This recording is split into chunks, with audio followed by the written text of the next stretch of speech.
一個國際嘅技術官員咧，佢其實嘅職責咧，就算係田徑嚟講咧，都有好多個等級嘅。國際田聯咧就將我哋技術官員分咗3級，金銀銅。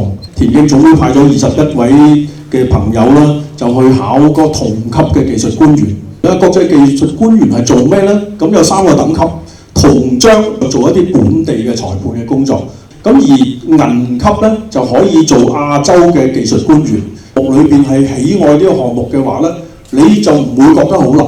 尤其是用電腦考啦，一路喺個電腦度 scroll 嗰啲問題嚟到考你啦。另外仲有咧嗰啲咁嘅初複決嗰啲點樣初賽又去複賽，複賽去決賽，咁大家排第幾線嗰啲咧。咁所以咧，我覺得今年全運會又輪到我哋澳門搞啦，重大嘅里程碑啦，就又可以培養一啲本地嘅工作人員啦，本地嘅裁判啦。咁就可以 share 啲經驗俾其他人啦，咁樣。咁所以亦都好彩啦，即係我叫比較幸運啦，有體育局嘅支持，有特區嘅支持。咁所以咧，當我做咗裁判委員會之後，我亦都將我經驗帶翻嚟澳門，咁帶翻俾我哋澳門嘅空手道嘅裁判啦。咁所以其實我哋澳門空手聯盟咧嘅國際裁判都有好多位嘅，咁同埋就個合格率都 OK 嘅。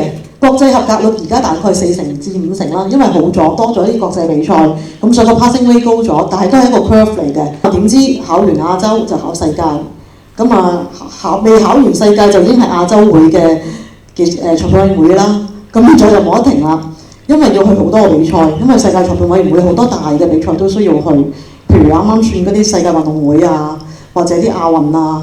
我成日都同佢哋講，你玩一個遊戲，你都要知個遊戲規則點玩啦，咁你先有機會會贏啊嘛。咁我哋其實歡迎咧不論現役或者退役嘅運動員參與。現役運動員點解都可以參與咧？因為我哋有青少年賽啊嘛。